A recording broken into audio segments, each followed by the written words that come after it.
Hey, welcome back to the channel, and before we get into all the different ways that I've been using to farm up my platinum for you guys, I wanted to let you know, make sure you knew about the giveaway that I'm doing on this channel.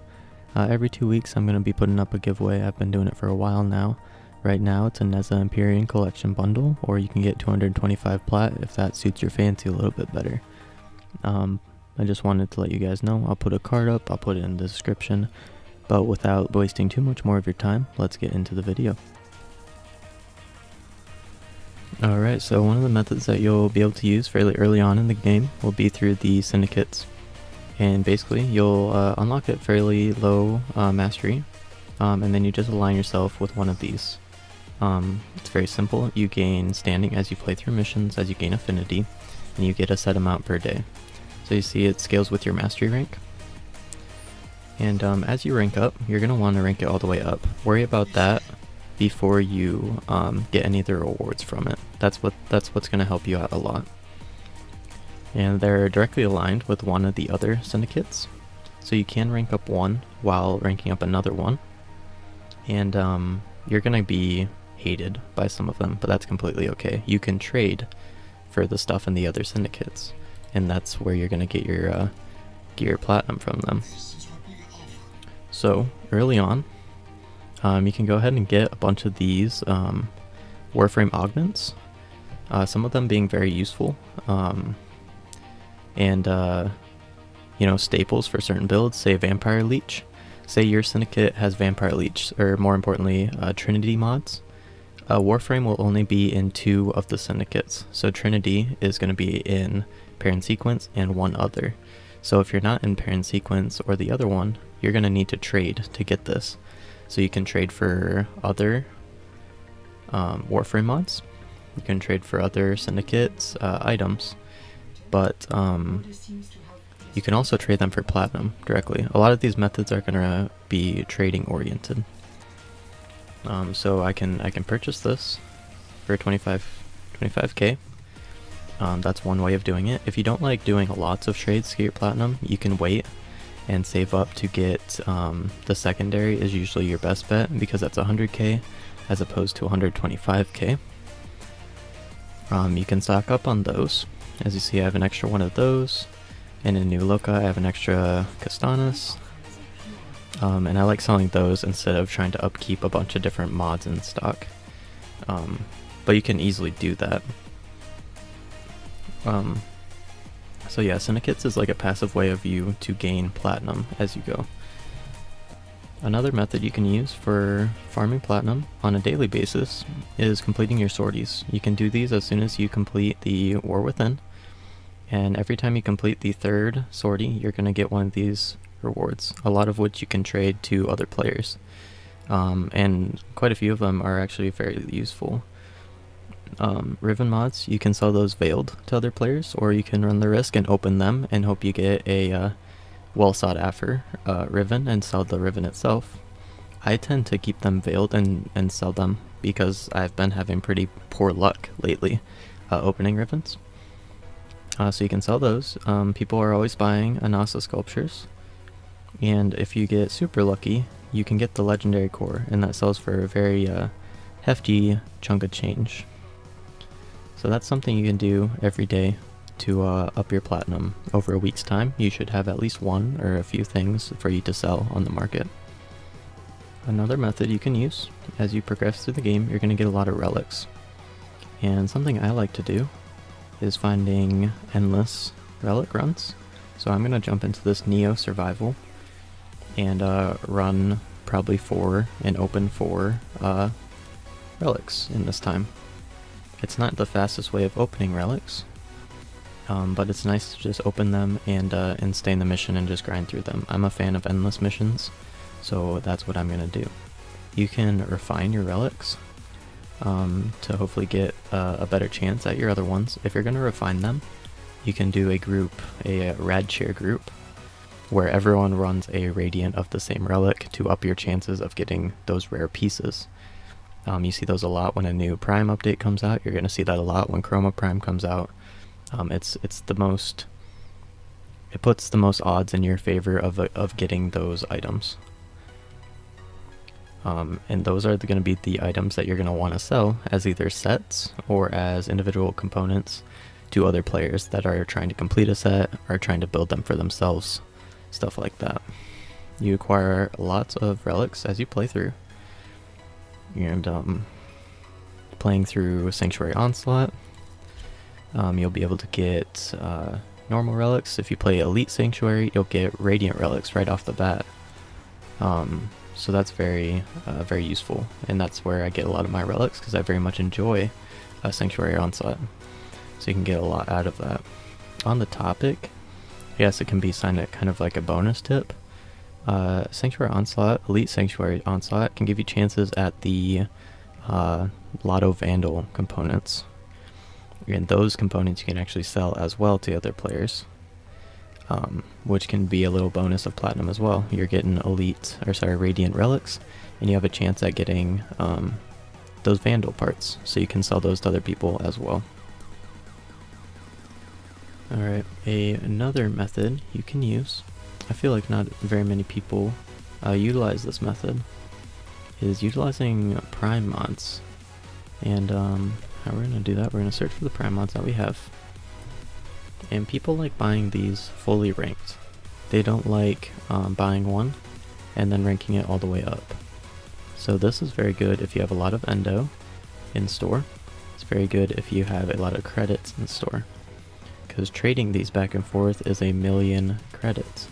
Ranking one all the way up to max from 0 is going to cost you 40,000, basically 41,000 endo, and basically 2,000,000 credits.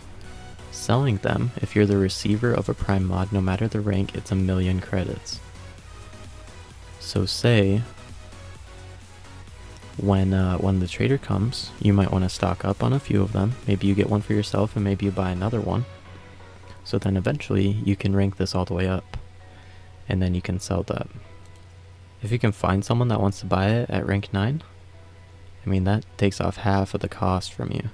That might be difficult to find, but people shell out lots of platinum for these, like minimum 200 and upwards, especially if it's a highly utilized one, say Prime Target Cracker, Pistol Gambit's a good one, Continuity, things that you see in a lot of people's builds are going to be ones that you're going to want to rank all the way up. Say Target Cracker's a good one, Point Blank. If you have any questions, you can go ahead and leave those in the comments. I'll let you know. Talk to me on Discord. I can help you out in this process. Just know it's going to eat up a lot of your credits and a lot of your endo. So this is why people are buying those Anasa sculptures, because those can rank up. You know, each one of these fully filled is going to give you a lot of endo when you trade it into Maru. And that endo is what you're going to be using to rank up your Prime mods to rank 10 and selling those to other players. It's a very expensive way, but it's basically a way of converting a good amount of credits and endo into a decent amount of platinum. So that is definitely a method for you to gain some platinum if you've been sitting on a lot of credits or endo for a while. Alright, for a few other methods, we're going to stop by Cetus. And here at Cetus, you have a lot of options here for a few, little bits of platinum here and there. A lot of people aren't too interested in like the mining and the fishing side of things. If you enjoy those things, you can go ahead and fish things for other people and mine things for other people as well. Especially the higher tier stuff being like the Heartnets and the Radium, the Centirum. Those are items that people aren't going to be wanting to get themselves, and you can actually make a little bit of platinum off of that if you enjoy those activities. Also, while here at Cetus, Kanzu will have you do some bounties for him. And there's actually a few things within these bounties that you can gain a little deal of platinum off of. One is the focus lenses that you can gain. People buy those constantly, and you can even rank those up into greater lenses and Eidolon lenses and sell those for even more platinum. Furthermore, the Eidolon lens blueprint, you can actually sell that by itself. You don't even need to craft it into an Eidolon lens. you can sell just the blueprint. So there's an option for you. Also, as you play, some of the higher tier mods, say Augur Secrets, is one that I personally bought from someone because I was not lucky enough to get it ever in a bounty. So there's living proof of a mod that I needed to buy from another player. So you can get some of the higher tier mods through the bounties. And while you play, you'll get some other items as well, of course. But those are some of the main ones that you can gain some platinum off of. Another option, an alternative for you to gain some platinum, not on a very consistent basis, it's very luck-based, RNG-based, will be farming Eidolons at night. You're going to be wanting to do the Tri-Eidolon hunt, you're going to want to fight all 3 of them, because your arcane drops are going to be better as you move through them. With the, highest platinum, the highest sought after mods being from the last Eidolon. And to do that, you're going to want to know who this guy is, Onko, and have a good amp, and you're going to be fighting these. Every Eidolon you kill, you get a arcane. And what these arcanes can do for you are little accessories, basically, that you can put onto your warframes to give them a little benefit. So let's see some of the ones that I have here. Besides the point, that's an old piece. Say Arcane Ice is one you get fairly often from the first one. It's not very sought after. But as you can see, you rank it up to rank 3. And at rank 3, it gives me that 80% chance to resist the heat damage and an extra revive to use on a mission. So you can have 2 arcanes on your warframe, on each warframe, and you can take them on and off. So you just basically rank up 1 of them and then you're good. Or 2 of them if you want to stack the effects. But some of them people actually want to buy from you, and those you're gonna get from the higher level Eidolons and hunt them at night. Okay, it's daytime right now, but I think I have some footage of some Eidolon hunts, so I'll probably throw that in and talk over it a little bit. Some of these the range for them is huge. Arcane Ice, you probably won't be able to sell it. If you do, it's probably 1 platinum. Maybe even a fully ranked one you could get for 1 platinum. That's how, not worth it it is for bee farming, for trying to sell these things. So don't, waste your time with that. But a few of the other ones, you might want to look into your prices, because you can sell 1 unranked one for 200 platinum. I got very lucky on one of my night runs. I think I did 3 Tri-Eidolon hunts, and 2 of them gave me an Arcane Grace. So that one night gave me over 400 platinum. But other nights, you're gonna, end up with something like a bunch of these. So there's definitely, it's not a very consistent way, but it's a time investment for sure. But if you can get lucky, if you can get RNG on your side, this is a very good way of making a nice chunk of change. Another option that you might want to consider is, after running a bunch of relics, you're going to have a lot of mismatched pieces and components for prime items. So you can go into your inventory, you can click on your prime parts, and you can see if you're close to making a set. So I can see here, I have Banshee Neuroptic Systems and main blueprint, so all I need is the chassis. So maybe I go back into my relics and I hopefully, work to get a chassis. Because a lot of times, if you sell, say, the Banshee set, all of the pieces to the same player, that will be worth more than selling each individual part separately. And in a lot of cases, and I'm not saying that's always going to be true, but in a lot of situations, people are paying for the convenience of having the full set over having each individual component. It saves them trades, it saves them time to buy the full set. So that's definitely something to look into. If you're just one part away from a set, or even 2 pieces away from a set, you might want to farm up those pieces, or even buy those pieces from other players, or do some sort of barter or trade with your other parts to complete the set, and then sell them together instead of individually. And something kind of like a little extra tip when it comes to the relics, especially when a new release is out, you're going to want to figure out where those prime pieces are dropping, what relics are dropping those, and you want to get your hands on those as soon as possible.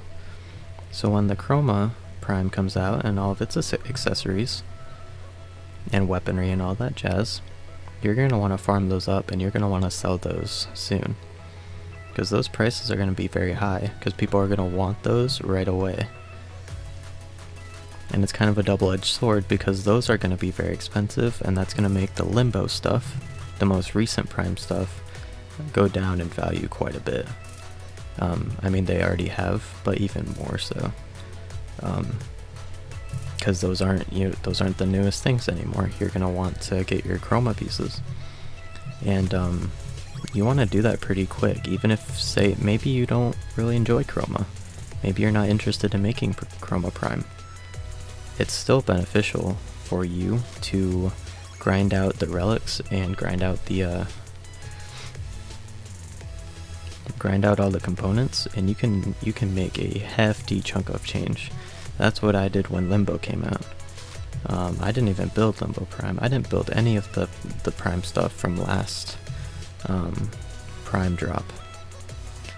But I sold a lot of those pieces. I sold a couple Destreza sets. I sold components of the Piranha, and I sold a bunch of Limbo pieces for a lot of platinum, because I was on the ball when the Prime was dropped.